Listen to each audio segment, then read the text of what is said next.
الحمد للہ رب العالمین والصلاة والسلام علی رسولہ الامین وعلی آلہ وصحبہ اجمعین۔ اعوذ باللہ من الشیطان الرجیم۔ قل یا عبادی الذین اسرفوا علی انفسہم لا تقنطوا من رحمت اللہ ان اللہ یغفر الذنوب جميعا انہ هو الغفور الرحیم۔ صدق اللہ العظیم۔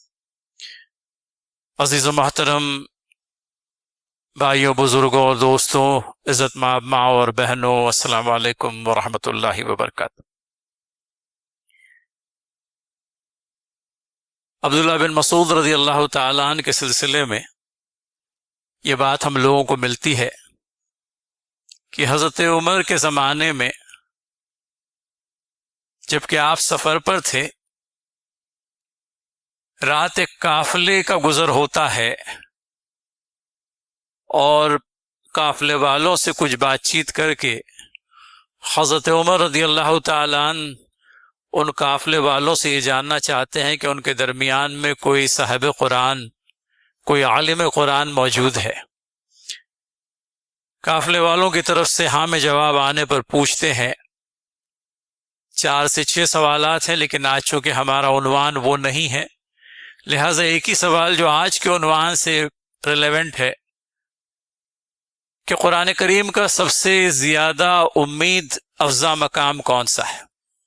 قرآن کریم کی وہ آیت کون سی ہے جس سے بندوں کی امیدیں اللہ تعالیٰ سے بہت زیادہ بندھ جاتی ہیں؟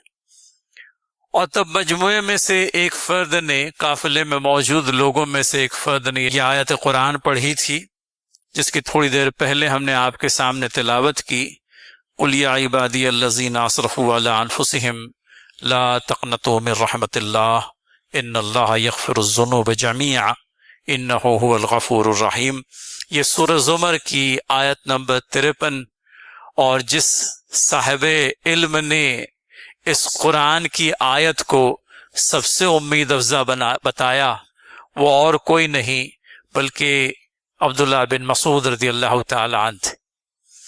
اور یہ جواب پانے کے ساتھ میں حضرت عمر رضی اللہ تعالیٰ عنہ کو اس بات کا یقین ہوا کہ جواب جس شخص کی طرف سے آیا ہے وہ کوئی اور نہیں بلکہ عبداللہ بن مسعود رضی اللہ تعالیٰ عنہ ہی ہوں گے، ایک ایسا شخص جس کو اللہ کے نبی صلی اللہ علیہ وسلم کی طرف سے اللہ تعالیٰ کی کتاب کے سلسلے میں بیش از بیش معلومات حاصل ہوئی، اور قرآن پر آپ رضی اللہ تعالیٰ عنہ کو جو عبور حاصل تھا اس کے چلتے ایک بہت ہی صحیح اندازہ خلیفہ دوم نے لگایا کہ مجموعے میں، قافلے کے اندر میں موجود جس شخص نے یہ بات کہی ہے ہو نہ ہو وہ حضرت عبداللہ بن مسعود رضی اللہ تعالیٰ عنہ۔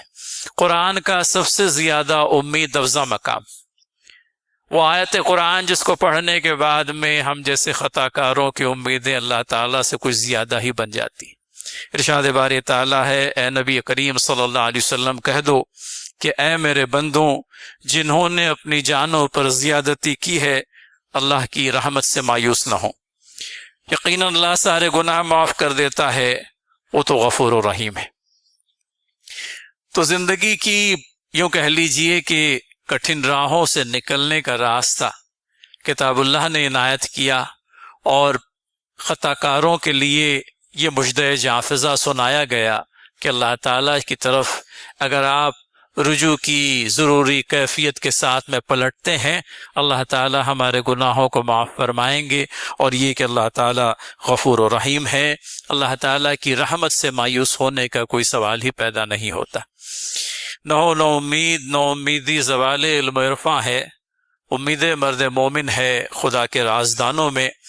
کہیں اس بات کا پتہ چلتا ہے کہ نا امیدی کو ہماری زندگی کے اندر میں کوئی جگہ ہی نہیں ہونی چاہیے، کہ جہاں نا امیدی لاحق ہوئی وہاں سب سے پہلا نقصان جو برداشت کرنا پڑے گا وہ علم کے زوال کا۔ اللہ کے فضل سے جس قدر علم حاصل ہے، آدمی اگر ایک مرتبہ نا امید ہو گیا تو پھر یہ علم کا زوال جو ہے شروع ہو جاتا ہے۔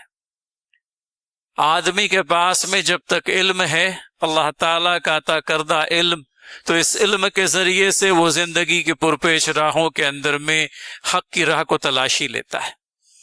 لیکن جہاں نا امیدی لاحق ہو گئی وہاں پر علم ہاتھوں سے جاتا رہا، وہاں پر اللہ تعالیٰ کی معرفت جو حاصل تھی وہ بھی کمزور پڑنے لگی۔ لہٰذا کہا جاتا ہے کہ امید مرد مومن ہے خدا کے رازدانوں میں۔ اللہ تعالیٰ کے رازدان، اللہ تعالیٰ کے رازوں کو جاننے والے، ان کی کیفیت کیا ہوگی؟ وہ اللہ تعالیٰ پر ایمان رکھنے والے، اللہ تعالیٰ کی رحمت و مغفرت کا جن لوگوں نے یوں کہہ لیجئے کہ تجربہ کیا ہے، وہ افراد اللہ تعالیٰ کے رازوں کو جاننے والے۔ تو کہا جاتا ہے کہ مرد مومن کی امید کا تعلق تو اللہ تعالیٰ کے رازوں کو جاننے والے ان افراد سے ہے جو اللہ تعالیٰ کی قدرت کو سمجھتے ہیں اور جانتے ہیں۔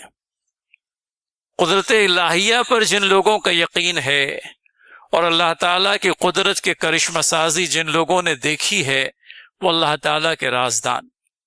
اور مرد مومن کی امید کا تعلق ان لوگوں سے ہے جو اللہ تعالیٰ کی رحمت و مغفرت سے خوب واقف ہے۔ آج کی گفتگو مایوسی اور نا امیدی دل کی ایک بڑی بیماری، اور اس بڑی بیماری کا علاج کتاب اللہ نے کیا تجویز کیا، حدیث صحیحہ سے ہم لوگوں کو کیا ملتا ہے۔ اس بات کو بہت اچھی طرح سے سمجھ لینا چاہیے کہ جب یہ مرض انسان کو لاحق ہو جاتا ہے وہ کسی کام کا نہیں رہتا، اس کی خود اعتمادی جاتی رہتی ہے، ایمان کی کمزوری اور رب تعالیٰ پر توکل کی کمی در حقیقت نا امیدی اور مایوسی کا بنیادی سبب ہے۔ اللہ تعالیٰ پر ایمان، اور اللہ تعالیٰ پر ایمان اس اعتبار سے کہ اللہ تعالیٰ قادر مطلق ہے۔ انبیاء علیہ السلام کے زمن میں ہمیں حضرت ابراہیم علیہ السلام کے تعلق سے وہ بات قرآن میں ملتی ہے۔ حضرت ابراہیم علیہ السلام اور آپ کی زوجہ عمر کی ایک ایسی درجے کو پہنچ چکے تھے جہاں طبعی طور پر انسان اولاد کی امید کھو دیتا ہے۔ ایک آدمی بوڑھا ہو گیا، اس کی بیوی بچہ جننے کی جو صلاحیت ہے وہ کھو بیٹھی ہے، اور ایسے میں ابراہیم علیہ السلام کو فرشتے نے آ کر کے جب یہ بشارت دی کہ اللہ تعالیٰ تمہیں بیٹے کی بشارت دیتا ہے، تو ابراہیم علیہ السلام بہرحال بشر تھے، اس بشارت کو سننے کے بعد میں دل ہی دل میں خوش تو ضرور ہوئے ہوں گے، لیکن اپنی حالت کا اور اپنی بیوی کی حالت کا اندازہ کر کے شاید یہ کہہ بیٹھے کہ اب جب کہ میں سن رسیدہ ہو گیا ہوں، میری بیوی جو ہے بچہ جننے کی صلاحیت کھو بیٹھی ہے، ہمارے یہاں اولاد کیسے ہوگی؟ تو فرشتے نے جو جواب دیا، انہوں نے جواب دیا، ہم تمہیں برحق بشارت دے رہے ہیں، تم مایوس نہ ہو۔ ابراہیم علیہ السلام نے کیا جواب دیا؟ کہا رب کی رحمت سے مایوس وہ لوگ ہوتے ہیں جو گمراہ ہو گئے ہیں۔ اللہ تعالیٰ کی رحمت سے ان لوگوں کے مایوس ہونے کا کوئی سوال ہی پیدا نہیں ہوتا جو راہ حق پر ہیں، جو اللہ تعالیٰ کی طرف سے راہ ہدایت پر ہیں۔ اس ضمن میں ہمیں حضرت یعقوب علیہ السلام کی مثال بھی ملتی ہے۔ یعقوب علیہ السلام جنہوں نے پہلے تو یوسف علیہ السلام کا غم برداشت کیا، بیٹوں نے اپنی آپسی عداوت کے نتیجے میں یوسف علیہ السلام اپنے بھائی کو اندھے کنویں میں ڈال دیا اور سمجھ لیا گیا کہ بس اب کام تمام ہو گیا۔ بہانے بازی کی حضرت یعقوب علیہ السلام کے پاس میں آ کر کے بھیڑیا یوسف کو اٹھا کر کے لے گیا، لیکن ان کی باتوں کا یعقوب علیہ السلام کو زندگی بھر یقین ہی نہیں آیا۔ وہ امیدیں بندھائے ہوئے رہے اپنے رب کی ذات سے کہ اللہ تعالیٰ ایک دن ایسا ضرور لائے گا جب یوسف سے میری ملاقات ہوگی۔ اور اسی بیچ میں وہ واقعہ ہوتا ہے، بنیامین کو یہ لوگ مصر لے جاتے ہیں اپنے ساتھ میں اناج لانے کے لیے، اور حضرت یوسف علیہ السلام بنیامین کو ایک ترکیب کر کے اپنے پاس ہی روک لیتے ہیں۔ چوری کا الزام ہے جو بنیامین پر لگایا جاتا ہے، حالانکہ سب جانتے تھے کہ چوری وغیرہ نہیں ہوئی ہے، بلکہ یوسف علیہ السلام کی خواہش تھی کہ اپنے سگے بھائی کو اپنے پاس میں روک لیں۔ تو بہرحال روکا گیا، اور روکے جانے کے بعد میں بقیہ تمام بھائی واپس آ گئے۔ حضرت یعقوب علیہ السلام نے بنیامین کے تعلق سے پوچھا کہ وہ کہاں ہیں؟ کہا کہ ان پر چوری کا الزام لگا دیا گیا ہے اور والی مصر نے انہیں اپنے پاس روک لیا ہے۔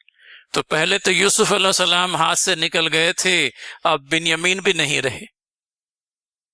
اب جب یہ دونوں نہیں رہے تب بھی حضرت یعقوب علیہ السلام کو یہ امید بندھی رہی کہ ایک دن آئے گا جب اللہ تعالیٰ ان دونوں سے میری ملاقات کرائے گا۔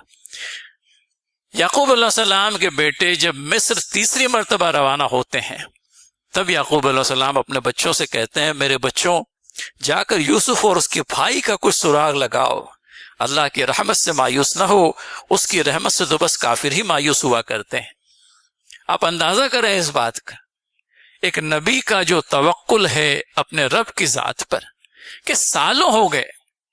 یوسف علیہ السلام اندھے کنویں میں ڈالے گئے تھے نوعمری کے زمانے میں، اور اب تو زندگی کے کئی ایک مدارج طے کر کے کئی سال گزر چکے تھے، لیکن پھر بھی اللہ تعالیٰ پر توکل ہے، کہ یہ بھروسہ ہے، یہ یقین ہے کہ رب تعالیٰ ضرور بضرور یوسف سے مجھے ملائے گا۔ اور تب اپنے بیٹوں سے کہتے ہیں، جا کے ان دونوں کا سراغ لگاؤ، مجھے اللہ تعالیٰ کی ذات سے امید ہے کہ اللہ تعالیٰ اپنی رحمت سے مجھے ہمکنار کرے گا، رب کی رحمت سے تو بس کافر ہی مایوس ہوا کرتے ہیں۔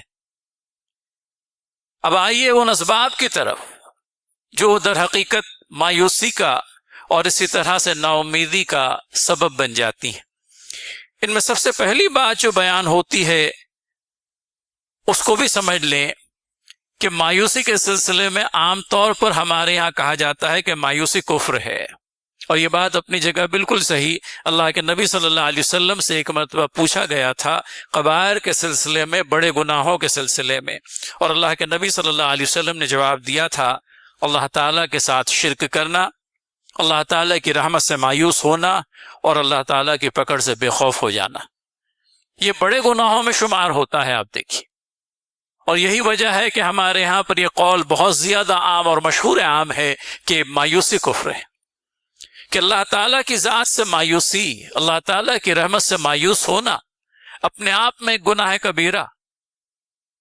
اس بات کی مکمل تردید کی گئی اور بندے مومن کو یہ درس دیا گیا کہ تم پر امید رہو، نا امیدی تمہارے لیے نہیں، مایوسی تمہارے لیے نہیں، بلکہ یہ وہ امراض ہیں جو اگر خدا نخواستہ تم کو لاحق ہو جائے تو تم کسی کام کے نہ رہو۔ سوال یہ پیدا ہوتا ہے کہ آخر یہ قلبی مرض، دل کی یہ کمزوری کہاں سے لاحق ہوتی ہے، کیا وجوہات ہیں؟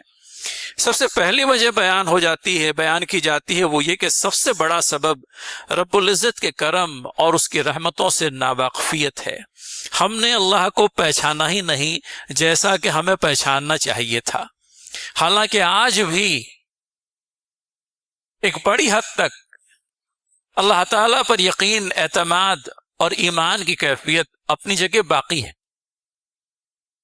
ایسا نہیں ہے کہ بندے مومن کا اللہ تعالیٰ کی ذات پر ایمان نہیں، لیکن جو ایمان مطلوب ہے وہ کوئی اور ہی درجے کا ہے۔ اور جب بندے مومن کو ایمان کا وہ خاص درجہ حاصل ہو جاتا ہے، وہ اللہ تعالیٰ سے پر امید رہتا ہے، مایوسی کا اس کے پاس سے گزر بھی نہیں ہو پاتا۔ اللہ تعالیٰ پر ایمان اس اعتبار سے کہ اللہ تعالیٰ ہر چیز پر قادر ہیں، وہ چاہے حالات کتنے ہی ناگفتبہ کیوں نہ ہو ان حالات کو بدل سکتے ہیں۔ یہ کہ اللہ تعالیٰ کا معاملہ کن فیکون والا ہے، وہ بندے کے حالات سے بخوبی واقف ہیں اور بندے سے اس کی شہرخ سے بھی زیادہ قریب ہیں۔ اللہ تعالیٰ کی رحمت ہمیشہ بندگان خدا پر سایہ فگن رہتی ہے، اس کے کرم سے پوری کائنات باقی ہے اور پوری کائنات میں وہی واحد سہارا ہے۔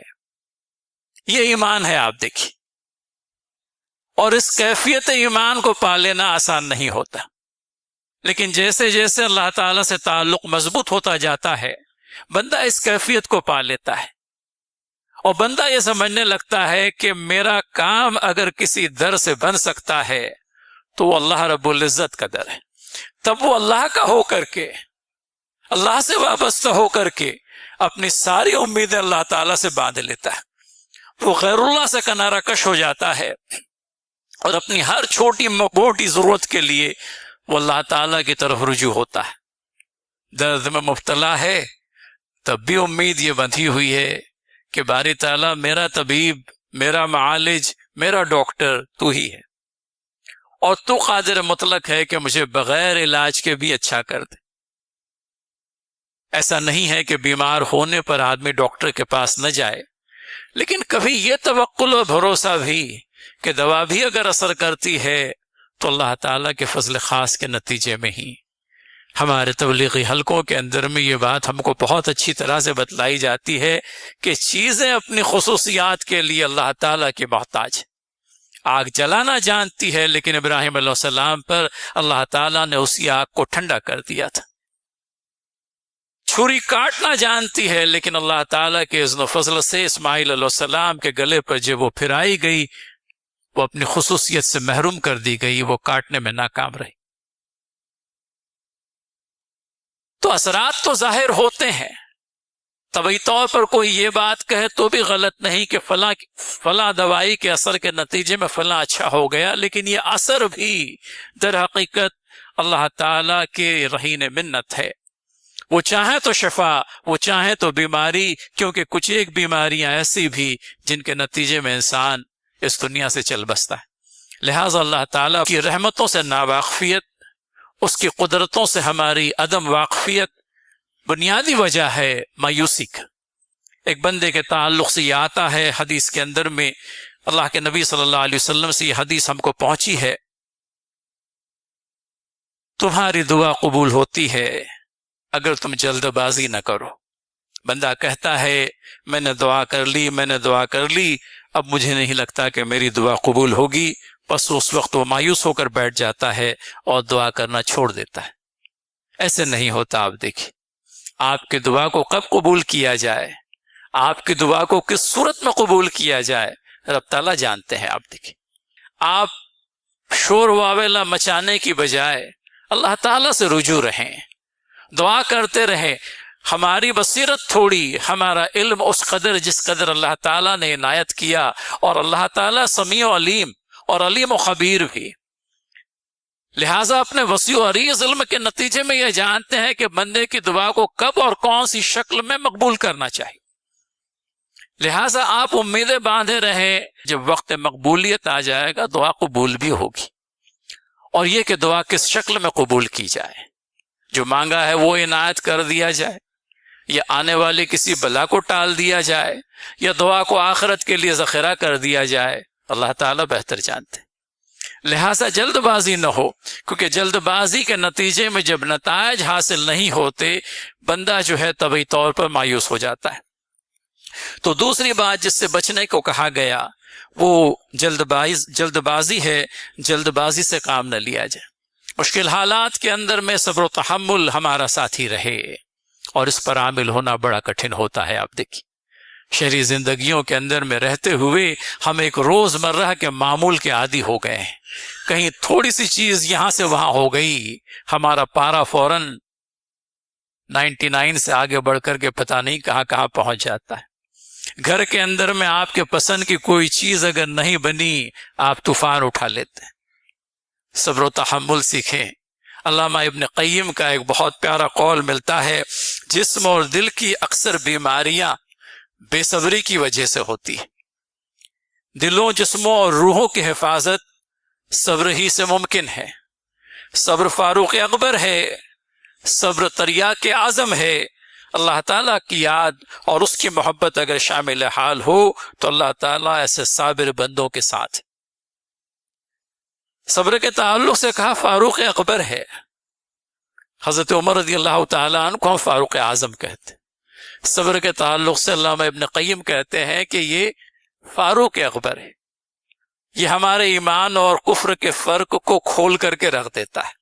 بندہ اگر صابر ہے تو اس بات کی ضمانت ہے کہ وہ مومن ہے، اور اگر بے صبرہ ہے تو پتہ چلا کہ اس کے ایمان کے اندر میں ابھی کمزوری ہے۔ صبر کے تعلق سے یہ کہا گیا کہ وہ تریاق اعظم ہے۔ تریاق کہتے ہیں زہر کے اینٹیڈوٹ کو۔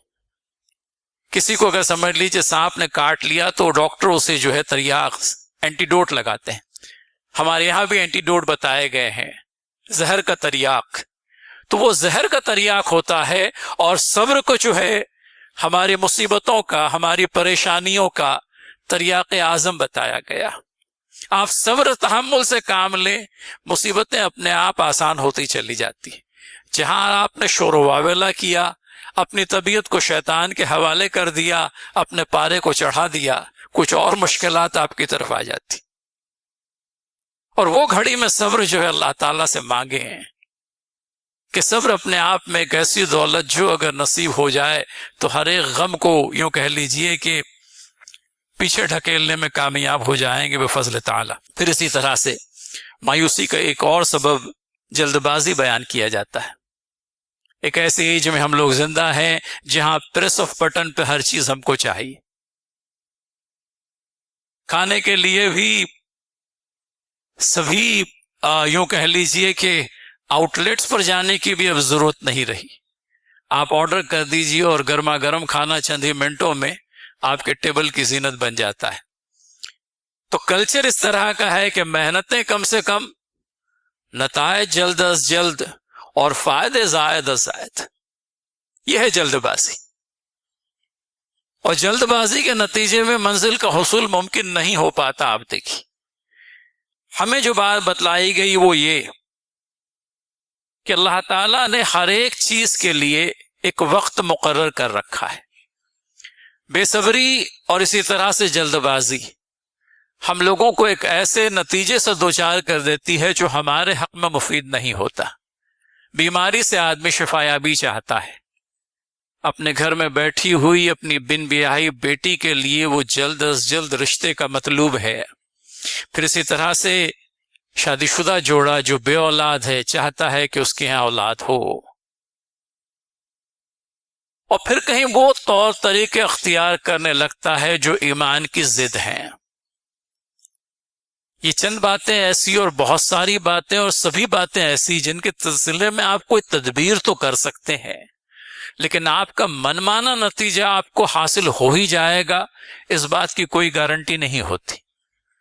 لہذا توکل کریں، بے صبر نہ ہو، جلد بازی والا جو کلچر ہے اس کو ختم کر دیں، اللہ تعالیٰ کی ذات سے پر امید رہیں، دعائیں کرنا نہ چھوڑیں، دعا کرتے رہیں، اللہ تعالیٰ مشکل حالات سے نکلنے کی راہ پیدا کر دیتا ہے۔ اور سبب بیان کیا جاتا ہے مایوسی کا، اور یوں کہہ لیجئے کہ نا امیدی کا، حد سے بڑی ہوئی دنیا سے محبت۔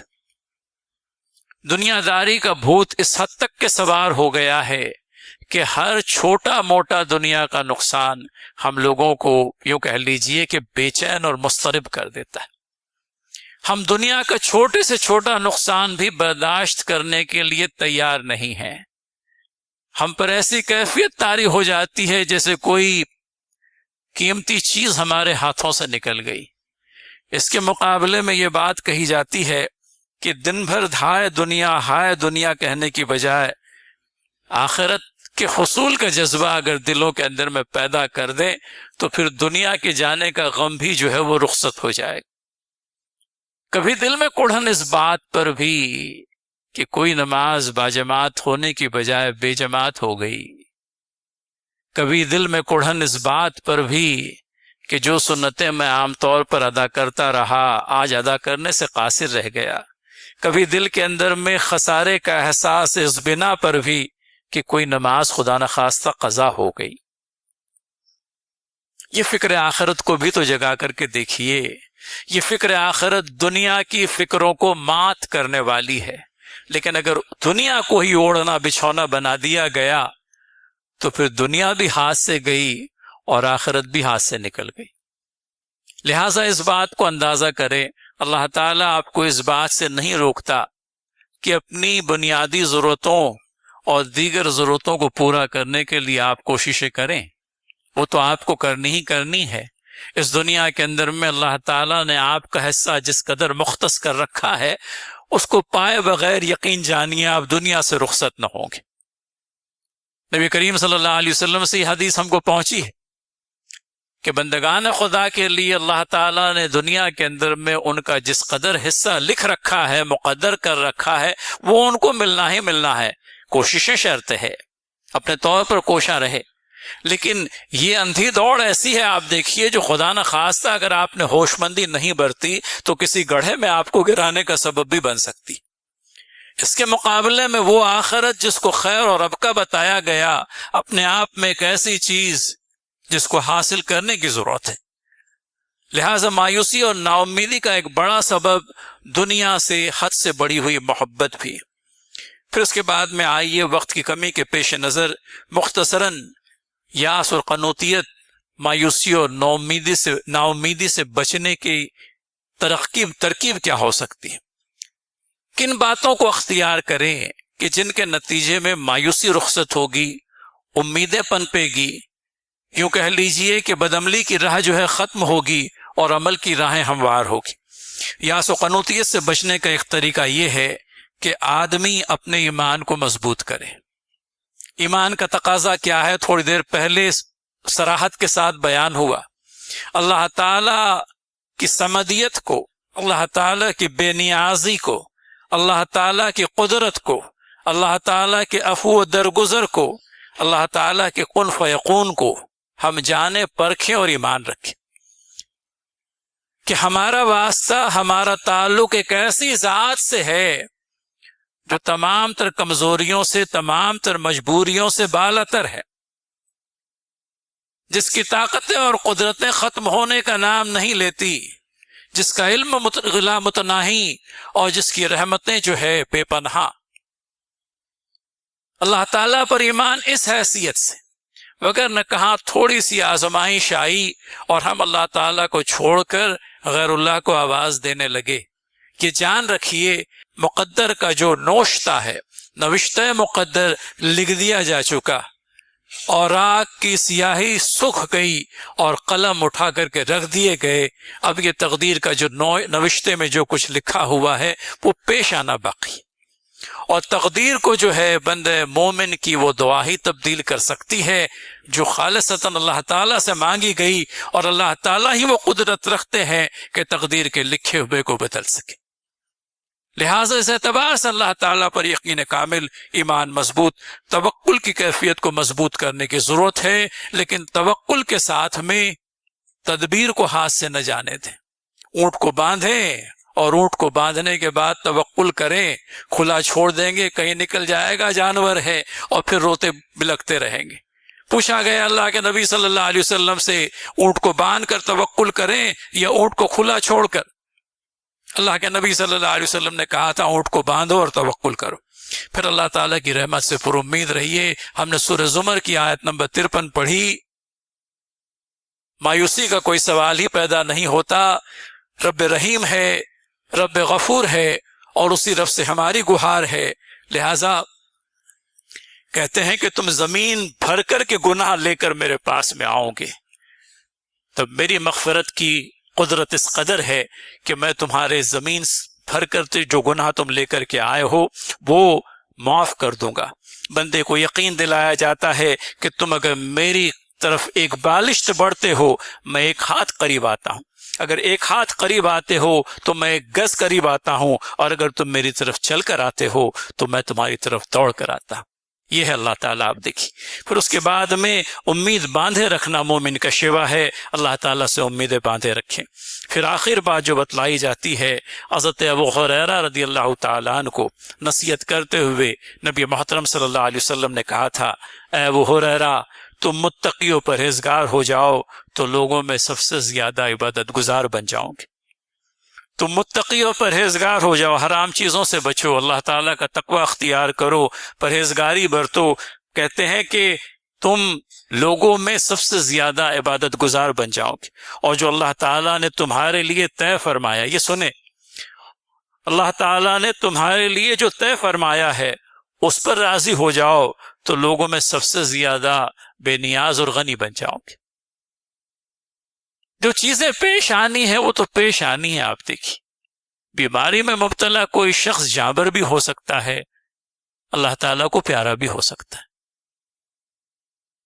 تو ایسی صورت کے اندر میں اگر کوئی عزیز ہمارے سے جدا بھی ہو گیا تو اس پر صبر کریں، اللہ تعالیٰ نے تمہارے لیے جو کچھ مقدر کر رکھا ہے اس پر تم راضی ہو جاؤ تو پھر دنیا والوں سے بے نیاز ہو جاؤ گے، تم غنی ہو جاؤ گے، تمہیں غم نہیں ستائے گا، بلکہ صابر ہونے کے نتیجے میں اس حالت میں بھی اللہ تعالیٰ تمہیں اجر و ثواب دے گا۔ مومن کو دونوں ہی صورتوں کے اندر میں فائدہ ہوتا ہے، جب وہ نقصان یا پریشانی سے دوچار ہوتا ہے تو اللہ تعالیٰ کے لیے صبر کرتا ہے، اور جب اللہ تعالیٰ اسے خوشی دیتے ہیں تو وہ اللہ تعالیٰ کا شکر ادا کرتا ہے، اور یہ دونوں ہی حالتیں اس کے لیے فائدے کا باعث بنتی ہے۔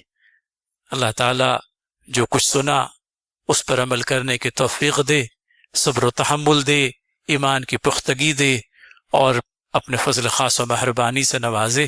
آمین یا رب العالمین۔ وآخر دعوانا ان الحمد للہ رب العالمین۔ والسلام علیکم ورحمۃ اللہ۔